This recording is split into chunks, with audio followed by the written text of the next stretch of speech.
Hello friends, तो कैसे हैं आप लोग। आई होप कि आप बहुत अच्छे होंगे।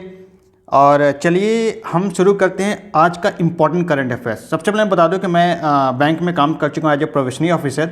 ठीक है, और बहुत सारे एग्जाम्स मैंने क्रैक किया है। ठीक है, prelims, UPPCS, civil services, mains मैंने लिखा है। और मैं आपको सिर्फ इम्पॉर्टेंट करंट अफेयर्स उठाता हूँ और वही आपको देता हूँ जो आपके एग्जाम पॉइंट ऑफ व्यू से बहुत ही इंपॉर्टेंट है। फालतू का करंट अफेयर्स फैलाने से कोई फ़ायदा नहीं है, पढ़ने से कोई फ़ायदा नहीं है जो एग्जाम्स में नहीं आने वाले हैं। इससे वेस्टेज ऑफ टाइम। ठीक है, तो बस आप हमारे साथ बने रहें। मैं आपका करंट अफेयर्स लेवल उस लेवल पे लेकर जाऊंगा कि 50 में आप 40-45 बहुत ही आसानी से कर लीजिएगा। ठीक है, और जो नए हैं हमारे चैनल पे प्लीज़ सब्सक्राइब करें ताकि हमारा मोटिवेशन और बना रहे और मैं आपको और ज़्यादा इंपॉर्टेंट करंट अफेयर्स और ज़्यादा कंटेंट दे सकूं। ठीक है, तो चलिए आज का पहला जो है करंट अफेयर्स क्वेश्चन हम लेते हैं कि कौन जो है उनको मनोहर पारिकर युवा साइंटिस्ट अवार्ड, पहला जो है वह मनोहर पारिकर युवा साइंटिस्ट अवार्ड दिया गया है। ठीक है, तो ये गोवा गवर्नमेंट के द्वारा दिया गया है और ये हैं doctor Madhavraj S. Simple, Goa government, Manohar Parrikar यहाँ के चीफ मिनिस्टर थे, गोवा के बहुत ही फेमस थे। ठीक है, साइंस से रिलेटेड है, ये आईआईटी के ग्रेजुएट थे, तो उनके नाम पे ये एक अवार्ड गोवा गवर्नमेंट ने दिया है। तो ये माधवराज कौन है, तो ये U R Rao satellite centre of जो इसरो का है उसके में ये काम करते हैं। ठीक है, और इन्होंने जो है वह डिजाइन किया था, क्या डिजाइन किया था, चंद्रयान 3 जो मिशन था उसमें ट्रैजेक्टरी इसका डिजाइन किया था। तो इतने सारे फैक्ट मुझे इस क्वेश्चन से मिलते हैं, नेक्स्ट क्वेश्चन पे हम लोग आते हैं। अब देखिए, नेक्स्ट क्वेश्चन से पहले हम लोग गोवा की बात आई तो गोवा के बारे में कुछ जान लेते हैं। गोवा में के चीफ मिनिस्टर कौन है, जल्दी से बताइए। चीफ मिनिस्टर कौन है, आप लोग जल्दी से बताइए। जो है वो प्रमोद सावंत। कौन है, प्रमोद सावंत। गवर्नर कौन है गोवा का, गवर्नर कौन है, who is the governor of Goa, PS Sreedharan Pillai. ठीक है, सिंपल याद रखिए, श्रीधरन पिल्लई जी हैं जो है इसके गवर्नर है। यहाँ पे बहुत ही फेमस नेशनल पार्क है मोलेम नेशनल पार्क। ठीक है, मोलेम नेशनल पार्क। गोवा की राजधानी कहाँ पे, पणजी है राजधानी। ये अरेबियन सी से इसका बॉर्डर लगता है, बहुत ही छोटा सा है। ठीक है, महाराष्ट्र के नीचे और कर्नाटका इसके बॉर्डर टच करते हैं। ठीक है, तो इतने सारे फैक्ट इससे रिलेटेड हमें मिलते हैं। और हाँ, ये जो कैश प्राइज है वह 5 लाख का है, जो कि वह हाईएस्ट कैश प्राइज है साइंस एंड टेक्नोलॉजी के फील्ड में। ठीक है, कितना का है ये, ₹5 लाख, याद रखना है, पूछ सकता है एग्जाम में। 5 लाख का ये कैश प्राइज है। तो इतने सारे फैक्ट आपको ध्यान में रखने हैं जो एग्जाम्स के लिए बहुत ही इंपॉर्टेंट है। चलिए नेक्स्ट क्वेश्चन पे हम लोग लेते हैं। Next question most important question कि कहाँ पे जो है वह voice of global south summit कहाँ पे हुआ है, तो इंडिया में हुआ है, न्यू दिल्ली में चल रहा है। ठीक है, न्यू दिल्ली में चल रहा है ये। और इसका थीम क्या है, वाली ये थीम आपको हर चीज़ का याद रखना। कुछ भी हो रहा है तो उससे रिलेटेड एक थीम होती है, तो वो आपको याद रखना है क्योंकि वो पूछता है। तो इसका क्या थीम है, नोट कर लीजिए आप। Together for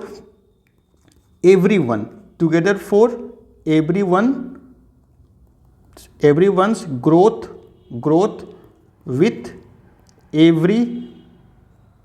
everyone's trust.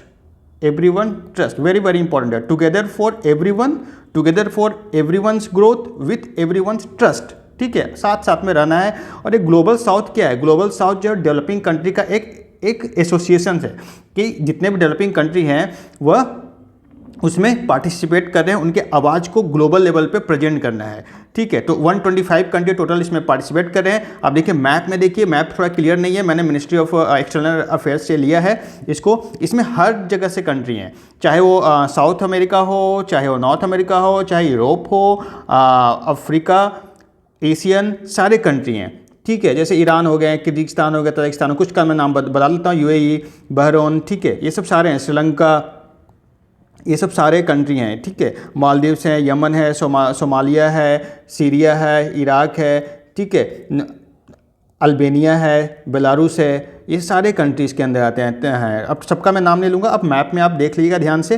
ठीक है, ताकि जो है आपको हेल्प मिले। जो भी डेवलपिंग कंट्री है, चाहे यूरोप से हो, चाहे अफ्रीका से हो, चाहे एशिया से हो, सारे कंट्री इसके अंदर आते हैं। ठीक है, नेक्स्ट क्वेश्चन हम लोग चलते हैं। Which day which day is celebrated as a UN's world television day. World television day हम लोग टीवी भी देखते हैं भाई, तो ये कब मनाया जाता है? तो ये मनाया जाता है 21 नवंबर को। कब मनाया जाता है? 21 नवंबर को। पहली बार कब मनाया गया भैया? पहली बार मनाया गया आपसे पूछ सकता है 1997, 21 नवंबर 1997 को पहली बार मनाया गया। यूएन के द्वारा रिकॉग्नाइज है। तो जब यूएन की बात है तो यूएन के बारे में हम लोग कुछ जान लेते हैं। इसका हेडक्वार्टर जल्दी से बताइए कहाँ पे है? न्यूयॉर्क। कहाँ पे है भैया? न्यूयॉर्क। भाई साहब लोग, भैया बहनी लोग, न्यूयॉर्क में हेडक्वार्टर है इनका। स्थापना कब हुई थी भाई साहब? स्थापना हुई थी 1945 में इसकी स्थापना हुई थी। और इसके जो है वह सेक्रेटरी जनरल कौन है? सेक्रेटरी जनरल आपको याद रखना पड़ेगा एंटोनियो गुटेरस। इनका अक्सर आप स्टेटमेंट देखते होंगे। अभी गजा फिलिस्तीन का जो इशू चल रहा है, इजराइल का इशू चल रहा है, उस पर काफ़ी शांति बहाल करने के लिए हमेशा ये बोलते रहते हैं और ज़रूरी भी है वहाँ पे, ठीक है। और अभी रिसेंटली अगर जब डे की हम बात करें, जैसे 19 नवंबर को हमने अभी देखा था, क्या है मनाया जाता है? जल्दी से बताइए। National integration day and women entrepreneurship day, ठीक है। उद्यमी को विमेन एंटरप्रेन्योरशिप बनने के लिए, प्रमोट करने के लिए एक डे डिक्लेयर किया गया है, ठीक है। और नेशनल इंटीग्रेशन डे मैंने बताया था किसको? इंदिरा गांधी के बर्थ एनिवर्सरी मनाया जाता है। और एक और वेरी वेरी इंपॉर्टेंट डे जो मैं अभी कवर कर रहा हूँ, world fishery day. Fishery day मत्स्य पालन डे एक तरह से कह सकते हैं, ठीक है, हिंदी में। तो वर्ल्ड फिशरी डे भी 19 नवंबर को मनाया जाता है। और भैया इसका थीम क्या है? इसका थीम जो है, फिशरी डे का थीम है, वेरी वेरी इंपॉर्टेंट, आप लोग नोट डाउन कर लीजिए, ये आएगा ही। क्या है इसका थीम? इसका थीम है celebrating the wealth of fisheries and aqua culture, ठीक है। Celebrating the theme and aqua culture, ठीक है। तो ये एक इंपॉर्टेंट हो गया। चलिए आगे चलते हैं हम लोग, ठीक है। वर्ल्ड टेलीविजन डे, मैंने एक फोटो लिया जल्दी से आपको दिखाने के लिए। तो इससे रिलेटेड कितने फैक्ट मिल गए आपको याद रखना है। नेशनल इंटीग्रेशन डे 19 नवंबर को मनाया जाता है। विमेन एंटरप्रेन्योरशिप डे भी मनाया जाता है 19 नवंबर को। वर्ल्ड फिशरी डे मनाया जाता है। वर्ल्ड फिशरी डे का क्या था? जल्दी से बताइए। Theme celebrating the wealth of fishery and aquaculture. और एक चीज़ मैंने बताना भूल गया आपको कि जो टेलीविजन डे का जो थीम था इस बार का, एक्सेसिबिलिटी। थीम क्या था इसका? एक्सेसिबिलिटी, सबको एक्सेसिबल हो, यही कंसेप्ट के साथ जो है एक्सेसिबिलिटी इसका थीम है, ठीक है। चलिए नेक्स्ट चलते हैं। नेक्स्ट क्वेश्चन बहुत ही इंपॉर्टेंट है। अभी पूछा जा सकता है आपको कि नया प्राइम मिनिस्टर जो है भैया लग्जमबर्ग का कौन बना है? तो ये बने हैं लुक फ्राइडेन, सिंपल लुक फ्राइडेन, ये लग्जमबर्ग का अभी नया प्राइम मिनिस्टर बने हैं। वहाँ पे इलेक्शन हुआ था। और लग्जमबर्ग कहाँ पे है? ये यूरोप का कंट्री है। ये देखिए लग्जमबर्ग, इसका लग्जमबर्ग सिटी कैपिटल है। और वहाँ का करेंसी क्या है? यूरो। करेंसी क्या है भैया? यूरो। जर्मनी से देखिए इसका बॉर्डर टच करता है, बेल्जियम के नीचे ये कंट्री है, लैंडलॉक कंट्री है ये, ठीक है। तो बस इतना फैक्ट आपको याद रखना है। एक और मैं वीडियो लेकर आ रहा हूँ जिसमें सारा मैं कवर करूँगा, यूरोप का कैपिटल्स, करेंसी, जितने भी कंट्री आते हैं सब मैं कवर करूँगा, ठीक है। वो जस्ट 1-2 मिनट्स में वो सारे कवर रहेगा। ज़्यादा कुछ उसमें बकवास नहीं कुछ करना है, सिर्फ इंपॉर्टेंट चीज़ें आपको मुझे बतानी है जो कि एग्जाम्स में आएंगे। जैसे कैसे एक एग्जामिनर सेट करता है, गवर्नमेंट के जब उस तरफ आप बैठिएगा तो कैसे गवर्नमेंट सोचती है वो मैं जानता हूँ, तो इसलिए वो आपको मैं उतना ही आपको दूंगा इंपॉर्टेंट चीज़ें।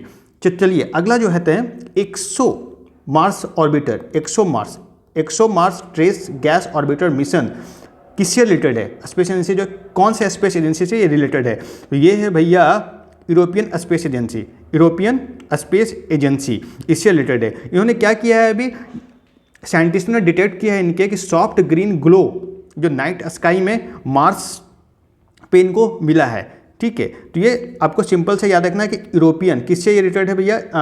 100 Mars trace gas orbiter mission जो है वह सिंपल आपको याद रखना है यूरोपियन स्पेस एजेंसी, ठीक है। बस इतना आपको बस याद रखना है, बस that is very important question है, ये बहुत ही इंपॉर्टेंट क्वेश्चन है, ठीक है। और ये देखिए स्पेस क्राफ्ट जो है हमारा इस तरह से चल रहा है, ठीक है। तो इतने सारे चीज़ें हम लोगों ने देखा आज, और जो कि आपके एग्जाम पॉइंट ऑफ व्यू से बहुत ही इंपॉर्टेंट है। समझ लीजिए कि 10 मिनट शो चल रहा है और उसमें जो है मोस्ट इंपॉर्टेंट चीज़ें ली जा रही हैं, ठीक है। ज़्यादा कुछ नहीं इसमें सोचना है। और आप लोग बस बने रहें हमारे साथ, सब्सक्राइब करें चैनल को, और आपका सिलेक्शन की गारंटी करंट अफेयर्स का मुझ पे छोड़ दें। जो भी मैं पढ़ाऊंगा वो इंपॉर्टेंट होगा और आपके एग्जाम पॉइंट ऑफ व्यू से मोस्ट इंपॉर्टेंट होगा, ठीक है। तो दशरथ मांझी की तरह आप लोग लगे रहें, जब तक तोड़ेंगे नहीं तब तक छोड़ेंगे नहीं, ठीक है। बाय बाय, कल मिलते हैं फिर से।